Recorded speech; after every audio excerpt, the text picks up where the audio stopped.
A very good morning and welcome to this special broadcast of Nation Media Group and NTV in particular, brought to you by the Ministry of Works and Transport. We will be speaking a mandatory motor vehicle inspection, a process that has been ongoing with some modalities introduced, and today we shall be going into the detail of each and every aspect of motor vehicle inspection. I'm Chris Higenyi and we are coming to you live from the Kampala Serena Conference Center. Now, briefly about the motor vehicle inspection initiative before this stage is that the Swiss company, Société Générale Savelion, SGS, was given the mandate to inspect, verify, test and certify vehicles in the country, but that mandate elapsed and the government or the state took over in what was described as a way of ensuring that the service is more compliant but also accessible to each and every Ugandan. On the show this morning, we are joined by Engineer Karim Chibuka. Engineer Karim Chibuka is the acting principal motor vehicle inspector at the Ministry of Works. Many thanks for joining us, Engineer Karim Chibuka, on the show. Yeah, thanks Higenyi, and good morning to our viewers. I don't know whether they are able to see me, but greetings from the Ministry of Works and Transport, and we are here to educate the public about the mandatory motor vehicle inspection services. Okay, thank you very much. Our first question is one that is heavily anchored on anxiety. What is mandatory motor vehicle inspection and why has government introduced it now? Yes, mandatory motor vehicle inspection service is a requirement which is established under the Traffic and Road Safety Act, CAP 347, where every Ugandan who is driving a motor vehicle on the road has to present it for inspection periodically, for ensuring it is roadworthy and also to comply with the emission standards. Yes, okay. So that's why it's called mandatory, because it is not that's by choice. The process of inspection is one that has been ongoing for a while. Now that this one is being announced and rolled out the way it is, what makes the difference? Why should somebody pay greater attention to this particular initiative as opposed to what has been happening? What makes the difference is this time around, government of Uganda is the one at the forefront. Is at the forefront of operationalizing the motor vehicle inspection stations. In your preamble, you ably informed the public that government of Uganda had entered a contract with the Swiss company called SGS to set up vehicle inspection stations and also inspect motor vehicles on its behalf. It was a PPP arrangement or public-private partnership. Yes, where SGS invested resources and they were supposed to recoup their investment from the public paying the vehicle inspection fees for a period of 5 years, the initial contract which had been given to them. But along the way, there are things which didn't go well as far as the implementation of the program is concerned, and government eventually took over the stations that followed the decision by direction by cabinet that the company should be compensated, and then government takes over the facilities and be operated by both Ministry of Works and Uganda Police Force to inspect vehicles instead of using a foreign company, because there were things which we couldn't actually put right, which are not that is in terms well aligned in terms of expertise. Yes, no, expertise was okay, but there were concerns, especially about the vehicle inspection fees, which were irrational and a little bit very high. maybe later in the program we'll be able to highlight later we shall be looking at actually comparing. Yes, so what is new specifically is government of Uganda is the one in charge of operationalizing these facilities, because SGS was fully compensated of the investment, and they handed over these facilities to the government of Uganda on the 16th January 2025. Okay. Yes. We will be going into that shortly, but let's first understand the basics. What do mechanical defects in vehicles contribute, or how do they contribute to road crashes and fatalities? To better understand this, because we mentioned this and this and this, we can point out a few things which are critical that are inspected when the vehicle is brought to our vehicle inspection facilities. That's right. First of all, I'll begin with the tires. We inspect the condition of the tires, and this time around we are going to go a little bit deeper into the inspection of these tires, looking at the specifications in depth. For instance, well, the general public, majority of them, they don't know, because this is largely technical information, but we'll emphasize teaching them when they bring their vehicles, they should ensure that the tires which are fitted on the same axle have the same specifications. Specification in the sense that they have the same aspect ratio, they have the same rim diameter, and they have the same speed rating, and then they have the same load rating, and it shouldn't be expired in any way. Yes. Does that speak to the tendency for people to simply afford a tire at any one point in time and then fix it, especially now that you say the same axle should have the same tires with the same specifications? Yes. People simply put any tire as long as they put any tires which they want, because largely you cannot blame them, because it's technical, because another person there may not know that actually tires have a specific rating and also have expiry dates. It is indicated on the tires. Yes, indicated in the tire, but it's technical. For instance, when you look at the load rating and speed rating, for instance, if a tire can be marked maybe 91S, so that those values they're like derived from a chart that when load rating for tire is 91, then it corresponds to a weight of about 615 kilogram. When the S stands for speed rating, so when it is S, then it corresponds to a speed rating of 180 kilometers per hour. So those markings are there, but in terms of interpretations, our people don't know the things. Okay. Yes. So where should motorists go? What are the various centers of inspection that have been established, and who should go there first? Before we elaborate more on where they go, because the question which you had asked me initially, what are the key inspection parameters which are inspected on a vehicle, if not checked, can actually result into a road crash or an accident. I just mentioned the tires. Yeah, you did mention the tires. Okay. And there's a whole range of Yes, the whole range. Please. And then the next one in the line are brakes. The brakes. The braking system.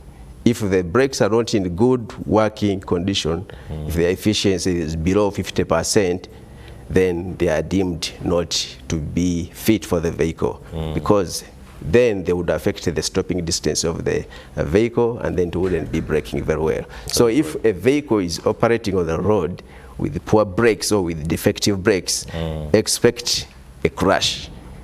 Okay? That is right.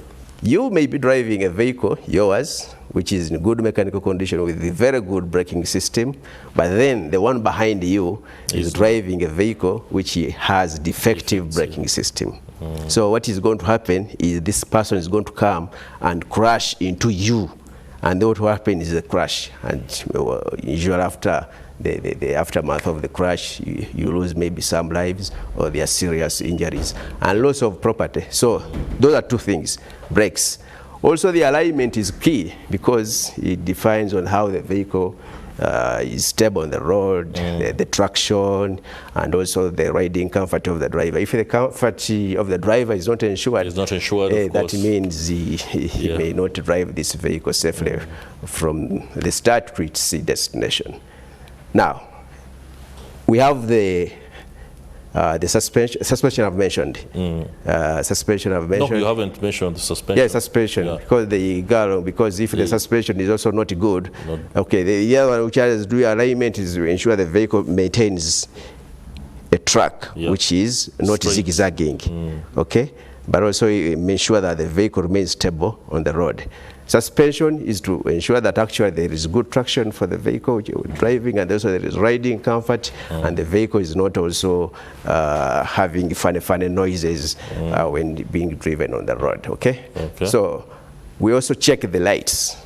And you know, these days there is a lot of, a big problem. People use motor vehicles with dazzling lights. So that's one of the areas which we're going to check. You know, if someone dazzles you and you're not able to see the road ahead of you, that means you're likely to lose control of the vehicle and then crash either into them or into other road users. Now, on the lights, we don't only check dazzling, but also we check the luminous intensity of the lights which are coming from there. So on the we also check the horizontal and vertical alignment of the lights. Yes, they shouldn't be pointing too much outside, out of the way, or too much into the oncoming driver, so that you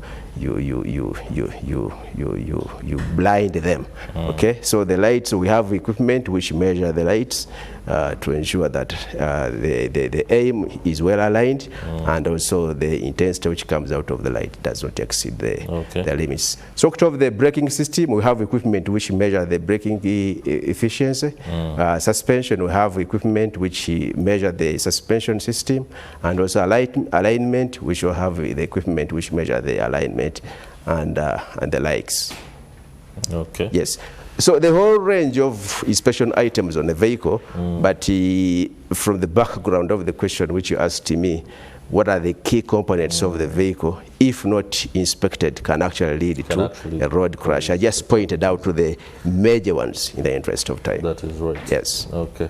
And now that covers the specific components of the vehicle that is checked. But generally, when a vehicle is brought for inspection, its mechanical condition is checked. General mechanical condition of the vehicle is checked. The body and also the interior is thoroughly checked. And then when going in the interior, we ensure that the dashboard controls are all checked for functionality, because these are communicators of distress on the vehicle. Distress. So if the driver doesn't have access to these communication controls about the distress of the vehicle, then actually the vehicle can run out of, or the radiator can run out of water, and the engine heats up when the driver doesn't know.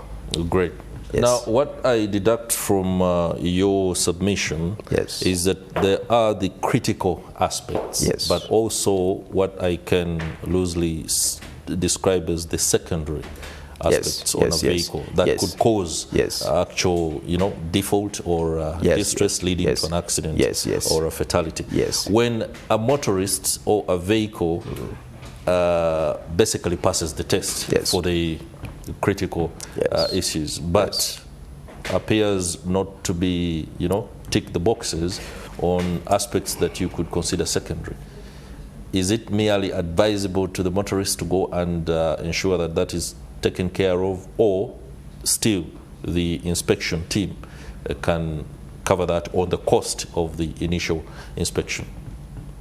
Yeah, that's a good question, because someone can actually bring their vehicle and they don't entirely or 100% pass the inspection. Okay, they have passed certain items, but they have failed others. Okay, so how do you treat such people? Okay, yes. Vehicles which are inspected and are found to have defects which largely affect the roadworthiness of the vehicle, they will be failed. Okay. For instance, those major items which I mentioned, the tires not in good condition, the tread depth is below the standard, which is 1.6 millimeter, or the specifications are different for the tires. Then you look at the braking system, which has failed. It has passed all other aspects, but then the brakes are bad. Okay. this is something which you cannot turn a blind eye on. Yeah, that's right. Because you have passed all others, and then you only fail the braking test, then we can pass you. Because this is critical. If the vehicle is moving on the road with the defective braking system, that means it's a hazard to other road users. Not only to the road users, but even to the person who is driving it. That is right. Okay? So if the lights are not well aligned, vertical and horizontal alignment, and also the intensity, that means that is a major defect, because lights, according to statistics, are a major cause or source of road crashes, and therefore we are going to put a lot of emphasis when inspecting motor vehicles. But if a vehicle is brought for inspection, okay, and it fails, it passes all the major items which are considered critical, but fails a few things. For instance, the windscreen is slightly cracked.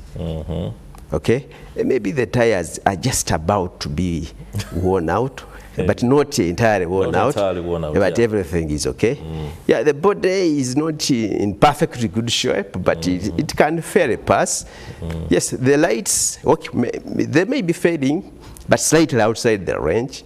Okay, then someone has brought in their vehicle. It is fitted with the guards or bull bars, because we are going to discourage them. That's right. First time, we are going to advise them, okay, your vehicle has passed inspection, but then go and do ABCD. But fairly. Does that have a follow-up process? Yes, follow-up process, because it's good to ask me this question. Because we are going to have a system which we are building, an automated 360-degree system, which we are developing a software which is going to manage all the operations of motor vehicle inspection, interlinking all the stations, be able to know in Namave what is happening in Namave, Kawanda what is happening there, how many vehicles have been inspected in a day, how many vehicles have failed the test, how many vehicles have passed the test. Same to all our other stations. Should be able to have a dashboard control, which are centrally controlled. So, and we're also going to have interfaces.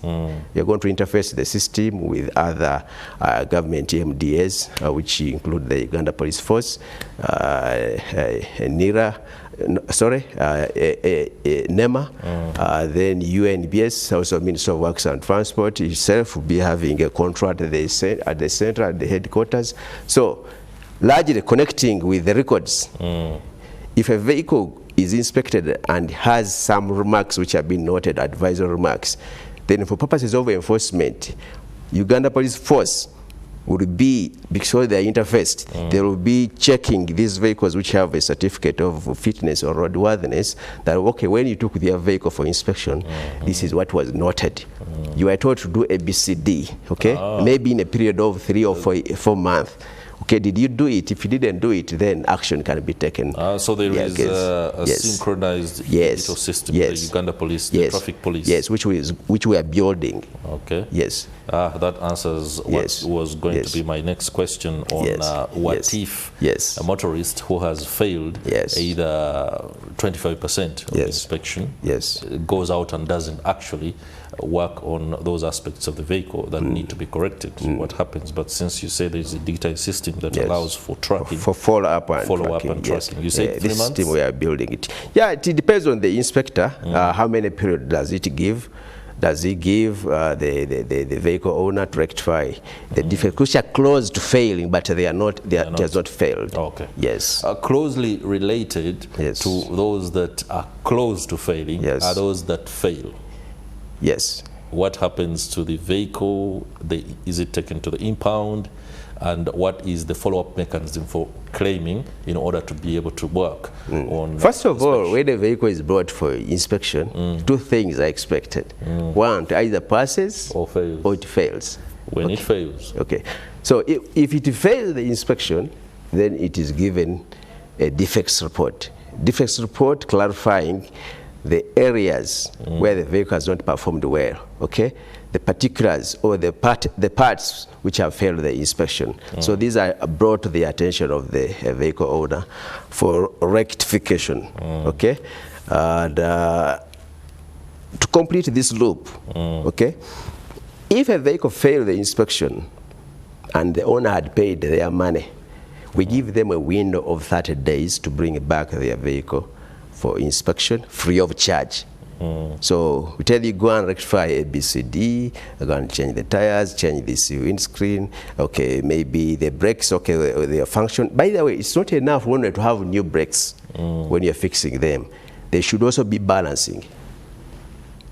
For wheels or tires fixed on the same axle, that's right, there is also a limit in terms of imbalance. The expected level of imbalance between the tires or wheels fixed on the same axle should not exceed 30% from one side to another. Okay. Why so? Because we want this vehicle to remain stable and driver to have control when the vehicle the braking system is being applied, not to zigzag on this side and also zigzag on this side. That's why we have a limit on the braking balance. Okay? So when a vehicle passes the inspection, we give it a clean inspection report, but on top of the inspection report, we also give it a certificate of fitness, a certificate of roadworthiness, which they pin on their windscreen as evidence, yes, that their vehicle has been inspected, passed the inspection test. And it is the latest addition to the windscreen, you know, decoration, including insurance and all that stuff. Including insurance. I know some Ugandans you call it decoration. All those things on the windscreen, but that is mandatory. It is part of being a law-abiding citizen. Now, I know there are gentlemen and ladies out there who are, well, very ardent when it comes to ensuring their vehicles are in good shape, but they are concerned about the pricing and the cost of this whole inspection. What I do understand is the SGAs was charging 54,752 for inspection of motorcycles, 59,000 for buses, 100,000 for taxis, and 147,500 for trucks. Let's now talk the cost of inspection for every specific vehicle, so that those out there who might be anxious or may be fearful that these rates still remain can actually be comfortable. First of all, at the time when SGS was carrying out the motor vehicle inspection on behalf of the government, the vehicle inspection fees which were set were kind of irrational to an ordinary person. Irrational. Honestly. But how they came about is because of the competitive bidding process, where every bidder was supposed to propose a fee or attach a fee on the category of motor vehicle which they are going to inspect. That's right. Okay? So these bidders are looking at the market value. Or revenue maximization. So they looked at motorcycles, recouping. They looked at the motorcycles and they saw they were actually huge enough. So if we charge these motorcycles a huge amount of money, then we can collect as much money as possible. That's why you find a motorcycle, the way you have read 54,000, motorcycle, I think 54,000 or 54,752. allow me to check my. That was the SGS rate. That was the SGS, but I think 59 for buses, 100 for taxis, 147 for trucks. Now, those fees were rational. They were not like attached to the size of the vehicle, but rather how much revenue can be generated if you inspect so many vehicles of this category. And that's a problem. Because now if a motorcycle was paying 54 the way you have quoted, okay, 54,000. Although my rates I think are around 6. Then a bus is paying about 59. Now those are medium buses which are actually below 20. Yes, medium. Coasters. Which you are paying that amount. But the buses above 60 passengers, they were paying 800 shillings. Okay? Why? Because they were fewer in number. You get the logic which I explained to you. Yes, this is the bid price. Why? They were fewer in number, so they don't make any economic sense. Okay. So now motorcycles were like, how do you charge a bus 800 shillings?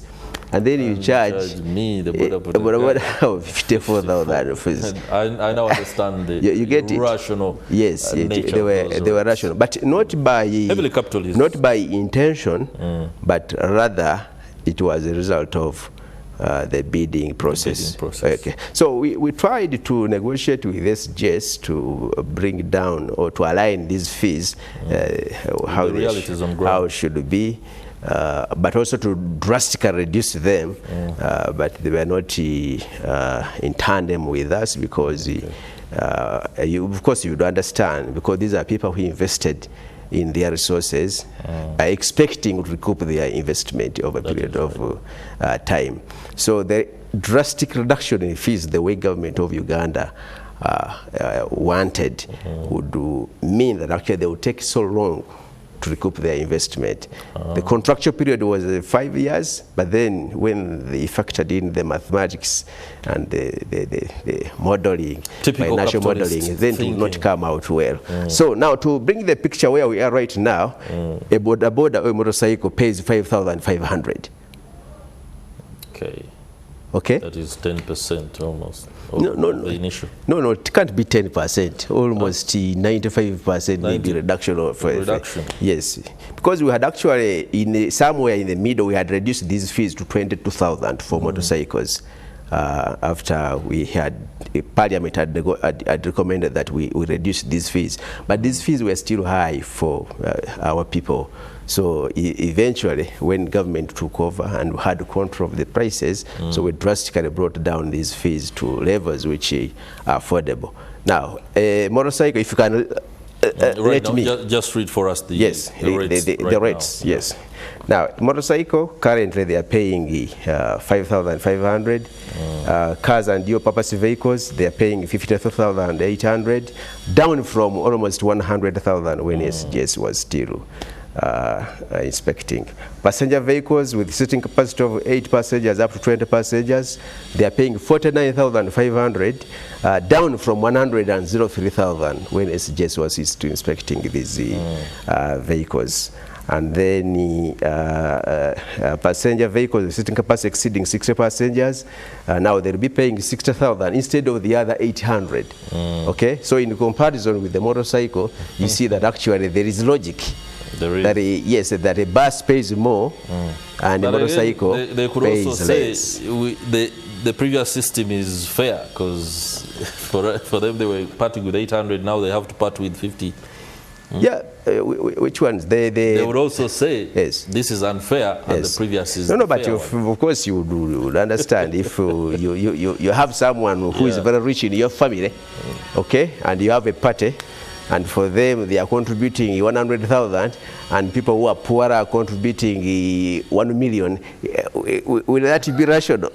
So these people will say, but why? This one is richer than me. Why are they contributing less than us? There. So if you increase the fee, maybe these people who are richer and they pay about 2 million, they will not complain because they know that is where they are supposed to be. So in the same vein, operators of passenger service vehicles above 60 passengers cannot complain that now they are paying 60,000 as opposed to 800 shillings, because they know they can afford and this is where they belong. Okay? So other fees were also drastically reduced, if you can allow me to expound on this. Goods vehicles with net weight of less than 3.5 tons are paying 48,000, down from 93,000. Okay? I just want you to give a comparison of what is happening. And then goods vehicles with a net weight of 3.5 tons and less than 10 tons are paying 54,000, down from 125,000. So you can see the reduction is drastic, and other fees. We are going to publish these fees on the ministry website, so everybody can come to visit the site and be able to understand how much we are charging now. But what I'm telling the general public on behalf of the entity which I'm working for, Ministry of Works and Transport, is the top leadership in the ministry, of course following the recommendations of Parliament and Cabinet, drastically reduced these fees to levels which are 100% affordable. Why am I using the word 100% affordable? Because when you charge a motorcycle 5,500, this is money which can actually make in a day or half a day. That's right. Okay? And we're charging them once in a year. Maybe at this point in time, you can also allow me to compare the frequency of inspection that time when SGS was inspecting and the frequency of inspection this time when government took over. That would be because it is one. related. However, yes, it is related to the fees. It's related to the fees. Ah, you get it. First, tell us the number of times or the time frame within which one ought to ensure their vehicle is inspected. Exactly. Now that is the is it twice yes, in a year? Yes. Now that is the frequency of inspection. Okay. Initially, all commercial vehicles, which include passenger service vehicles and goods vehicles, were supposed to be inspected twice a year. Twice a year. Yes. And the justification was these vehicles actually on the road, the frequency of their being on the road is too much compared to other categories of motor vehicles, and therefore the wear and tear is faster. Okay, so they should be inspected at least twice a year. Okay, and then other categories of motor vehicles which are non-commercial are supposed to be inspected according to this regime once in 2 years. But in the previous setting or regime under SGS, they were being inspected once a year. Okay? Now, if you bring in the comparison of how much a motorcycle was paying vis-a-vis, okay, this is, yes, we say 54,000, twice a year, how much is that? That is close to 100,000. Okay, or under the previous most recent fees, which was 22,000. If it is twice a year, then it would be 44,000. But now we are inspecting them once a year, and they are paying 5,500. So the reduction is actually even more than by 100%. Yes. So private vehicles. Non-commercial vehicles, I've just said, also their fees completely came down, okay, because they were initially paying close to 100,000 once a year, but now they'll be paying about 50,000 in 2 years. 50,000 in 2 years. You can see the logic. That one should calm the nerves of my transport officer. Certainly, yes, because we have been having or getting a lot of accusation as government, okay, that when we come up with such ventures which are well-intentioned, the general public is quick to say that actually the government is looking for avenues of fleecing the public, adding them more taxes and what have you. So this one is entirely service delivery driven. Okay. Yes, and not revenue generation. Before we transition on to the next question, closely related, I am thinking, why the traffic police seems to be on the periphery and will come through at a point, for example, is not inspecting but verification of whether the inspection process has been undertaken and whether a vehicle has passed or not. Yet it should be at the core. Tell us about your working framework. I don't want to call it a relationship, but the framework, Ministry of Works and Uganda Traffic Police Department on synchronization of this rollout. First of all, there are two levels of collaboration which are going to be there. The first level of collaboration is going to be on inspection. Okay. Ministry of Works team of vehicle inspectors from Ministry of Works and Transport are going to work together with IOVs of police to form a team, an inspection team, which is going to be inspecting these vehicles. Some time back, we wrote to police to propose names of officers who are going to join the ministry team, and they proposed.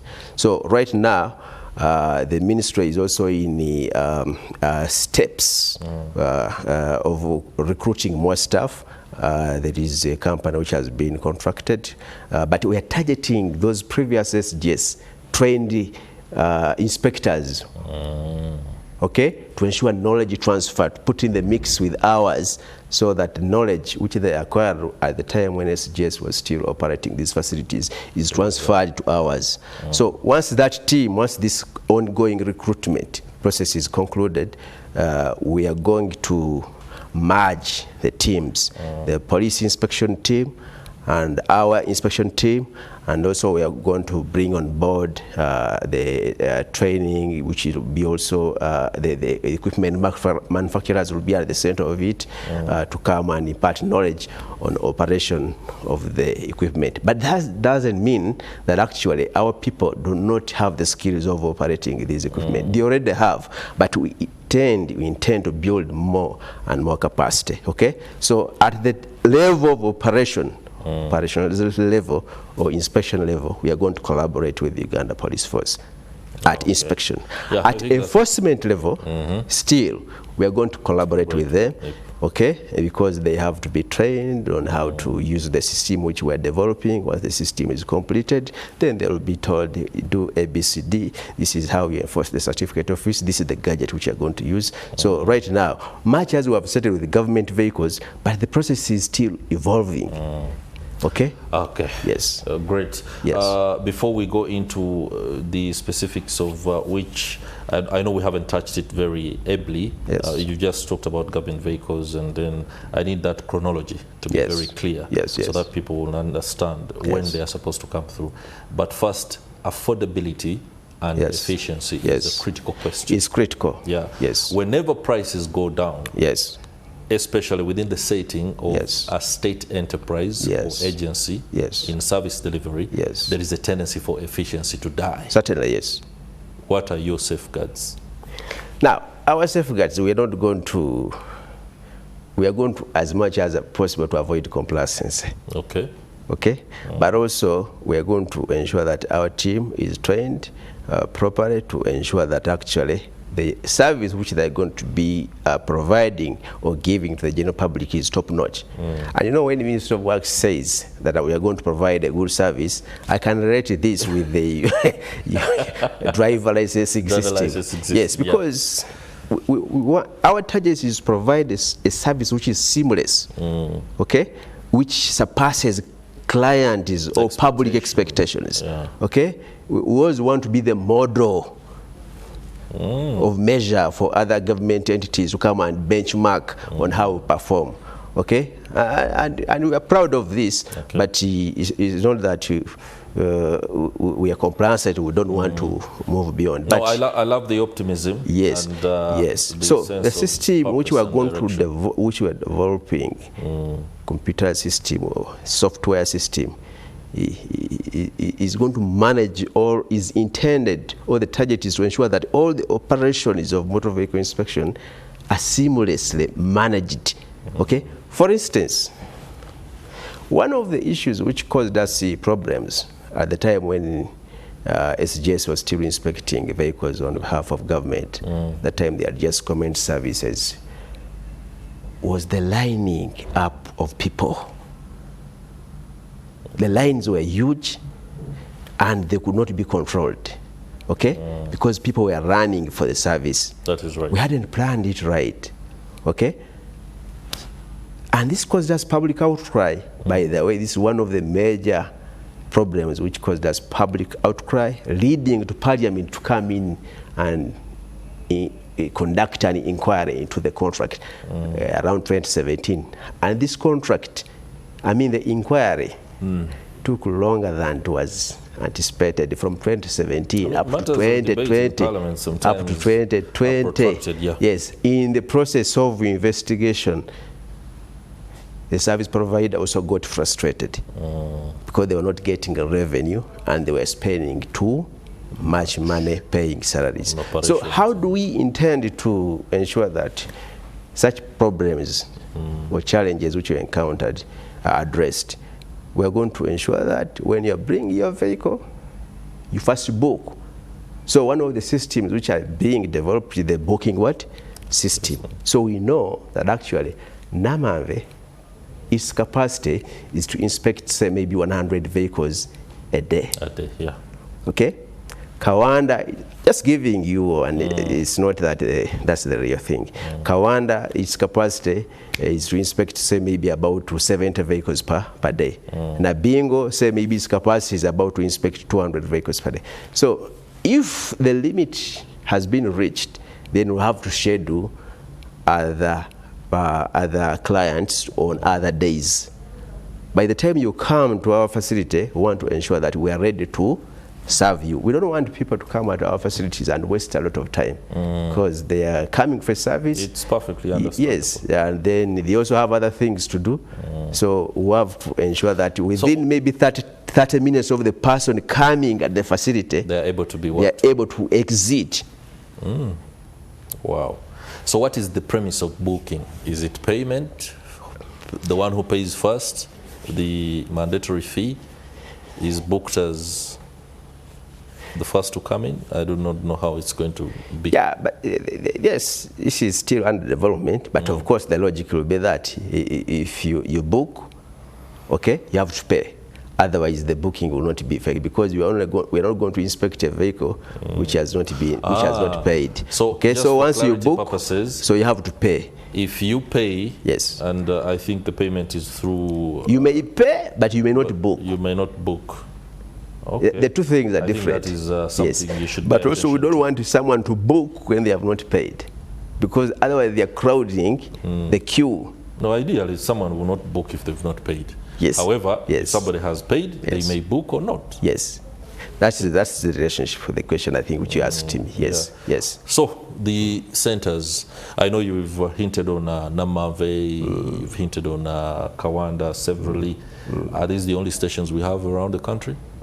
To start with, since the SGS handed over the stations to us, as is. How many are they? 7. 7 across the country. So using the word as is, the number they had constructed. Okay, so one station is in Namave, that's on Ginger Road. Another one on the Bombo Road, that is Kawanda. And then on Masaka Road we have Nabingo. And the Entebbe Road we have Namalanda. Up country we have Mbale, Gulu, and the Mbale. So we have Mbale, Gulu, and Imbarara. So those are 7 stations. But the question which you asked me, okay, has a hidden implication. Are these the only stations? I don't want to leave it hanging. Yeah, don't leave it hanging. That's okay, right. Yes, because we are very much sure or aware that there are other places, especially the regional centers like Fort Portal, Rua, which do not have these stations as yet. The Greater North. The Greater North seems to be large. But Gulu we have Gulu. We have Gulu. Kidepo. Maybe not. Okay. Yes. But the point which I'm trying to make is, since government has taken over, and we are targeting to provide a seamless service which is brought nearer to the consumer or to the public. So our target is to ensure that actually we set up either mobile inspection units in those areas which are currently not served, or we set up permanent vehicle inspection stations. Okay, so this is going to be addressed in the next financial year and the years to follow, because now at the moment our emphasis is to concentrate on how can we operationalize this equipment effectively, efficiently, and economically, serving the general public for the objectives which are intended by government to ensure that all vehicles are roadworthy and do not emit beyond the emission standards. Okay. Yes. This is something that should be able to basically give anybody, a motorist out there, more like a heads up. Yes. Before you go for inspection. Is it a good idea to take your vehicle for repairs, so to speak? There are those who might say, I want my vehicle to tick all the boxes, and it appears that this particular aspect might not. Let me go rectify it before I go for inspection. Would you advise that? Our activities are synchronized because We also licensing garages. You have specific garages that will be... Yes. Okay? Private? Because, private garages. Because this is an area which is also being regulated. The general public has to be informed which places Aren't you opening a Pandora's box? Before... There are garages that don't even have space. Yeah, now, you're calling it a Pandora, but we are regulating to remove out such garages which do not have space of operation. Okay. Okay? So it's not a Pandora of... So we're trying to regulate to ensure that actually the general public is guided on which garages where they can take the vehicles for repair before they bring their vehicles for inspection. And these garages or the licenses have been categorized into three categories. One is the Class A, that is the high end. This is the classification of the garages. Is based on the level of equipment and also the qualifications of the personnel. So Class A is high end equipment. All categories of equipment is there. Yes, the ambience is very nice. Give you an example, like maybe of the type, and people who in charge of repairs, they have like maybe qualification like an engineer level. Yes, but now when you go down at Class B, yes, medium level equipment installation, and then qualifications maybe at diploma, advanced level, and then when you go down to Class C, that's the lowest end, where we get people who are like maybe have certificates. Okay. Yes. Engineer Karim Chibuka, please, your final words on this. Any message that needs to be understood by the people that we could have missed out very quickly? My final words, first of all, is to thank you for hosting us in the NTV studios to talk to the public about the motor vehicle inspection services program, which is currently ongoing. We appreciate that. But in line with this, I also want to urge the general public to ensure that they keep their vehicles in good mechanical condition, especially during this festive period. They shouldn't drive long distances without thoroughly checking their vehicles, because along the way they may break it down unexpectedly. So this is generic, but also they should ensure that they carry first aid kits in their vehicles, accident triangles in case their vehicle breaks down along the way, and also ensure that they have spare tires in case their tires somehow get a problem. But generally, the general public, on behalf of the Ministry of Works and Transport, because we, starting from the week from 10th December to 17th December, the Ministry of Works largely has been carrying out a road safety week, where the staff has been going around the country sensitizing the public about good road safety practices, and also participating together with the civil society organizations and other stakeholders like the police.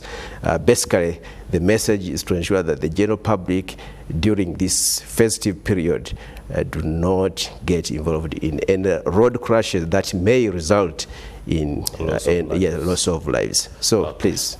Yes. Thank you very much. Yes. Engineer Karim Chibuka, Acting Principal Motor Vehicle Inspector at the Ministry of Works and Transport, for enlightening us, and of course giving us all the information that we need on the mandatory motor vehicle inspection initiative that is being undertaken by the government. Please ensure that you take your vehicle for inspection, as elucidated by the good engineer from the Ministry of Works. For me, Chris Higenyi, and indeed the rest of the team that's behind this broadcast, thank you. Merry Christmas and a prosperous New Year. For those that are traveling, please be safe, drive safe.